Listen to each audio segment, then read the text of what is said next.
как на заводе, как на станке.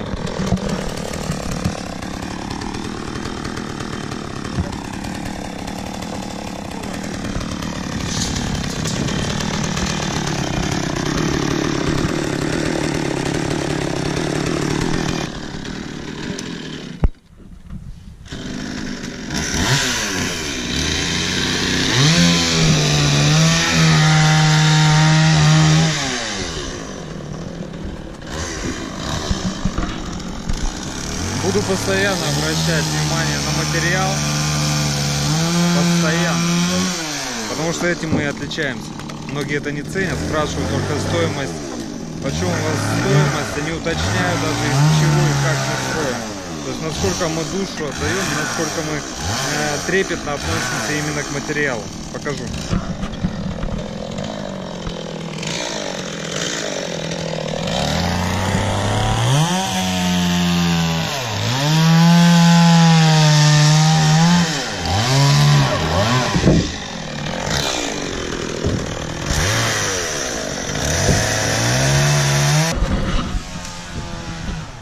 Сейчас покажу уже отсортированный материал, который нам не понравился. Кто-то его допускает, мы такой увозим.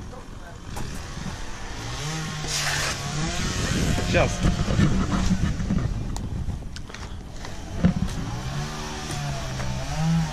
Вот обзолы, вот такие вещи. Многие строители это просто снимают и вкладывают в дом, мы не допускаем. То есть вот эти обзолы. В принципе, по сортности они проходят. Вот это все. Это все отобрано. Да. Дальше, когда машина будет приезжать, мы это уже грузим и увозим обратно.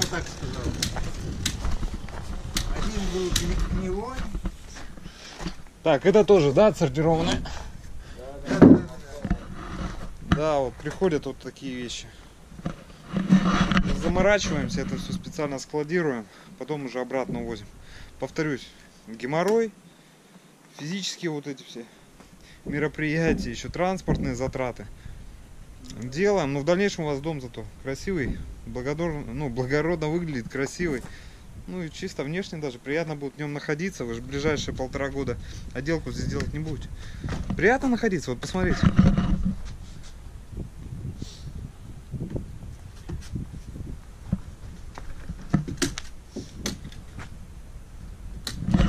То есть внешне и внутренне дом выглядит очень красиво.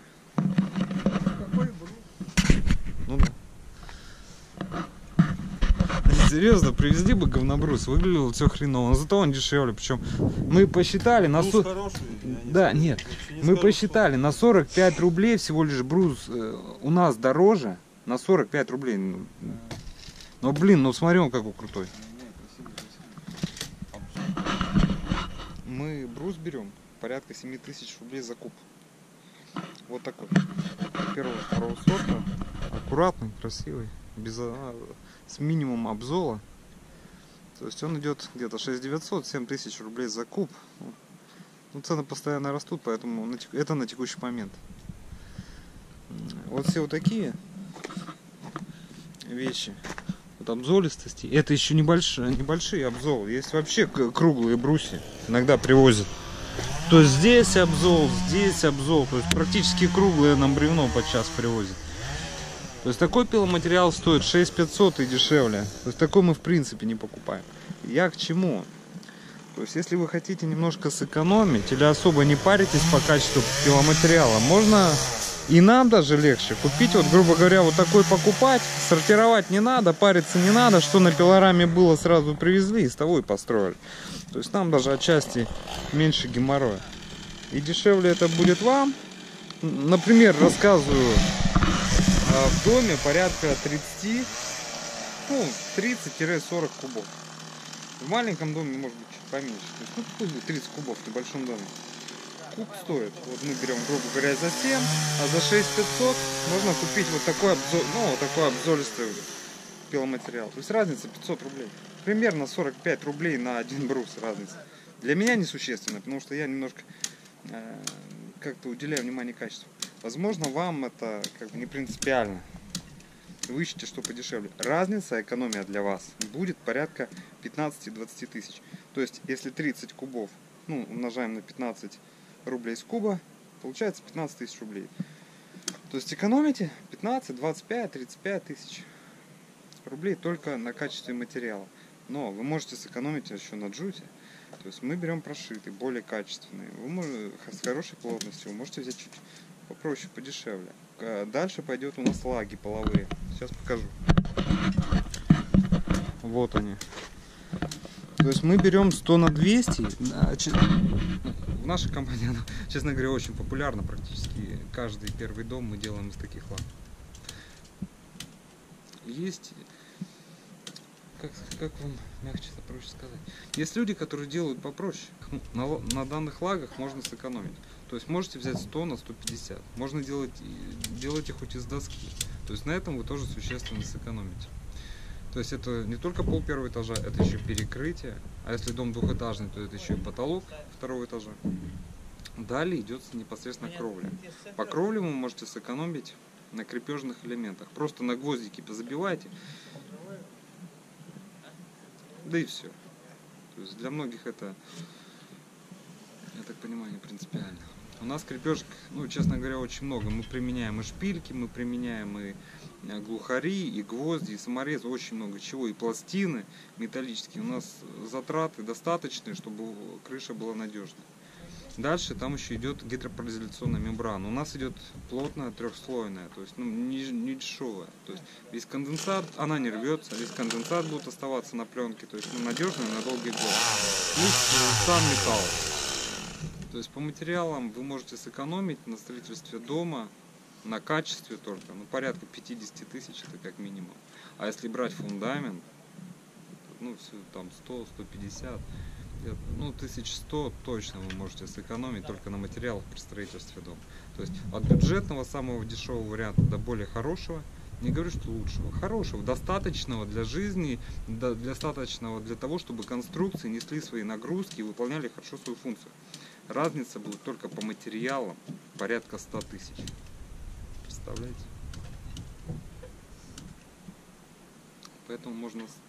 И когда иногда даже меня спрашивают, почем дом, хочется понять, а как вам строить, из чего, из того, что похоже, или как считать. То есть надо понимать, что закладывать в стоимость. Когда вы выбираете, когда вы планируете строить дом, вы должны понимать, из какого материала это все делается, как вам считать. Если что, приходите, посчитаем, причем оба варианта, и дешевый, и как надо. Приходите, будем рады.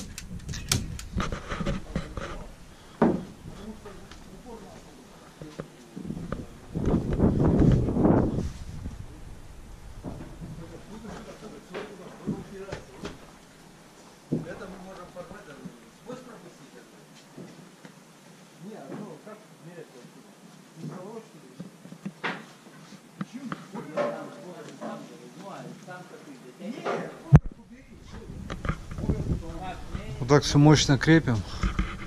Все еще дополнительно на шпильках, то есть на гвоздях еще затянуто все шпильками. Ну, крепежку уже показывал. То есть все по мощному, все серьезно.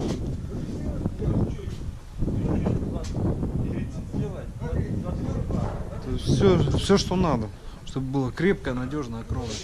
То есть шпильки, уголки, крепежные пластины, дальше по образке. То есть все по максимуму просто. Сейчас, конечно, очень мощно выглядит, так надежно, серьезно.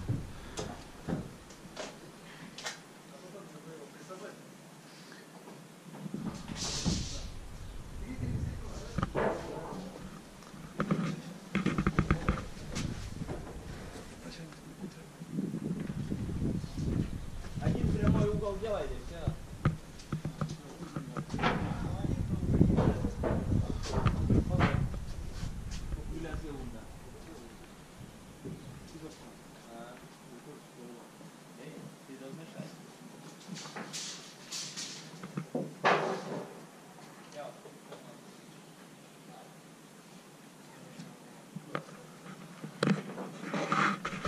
Реально выглядит так мощно, надежно, серьезно.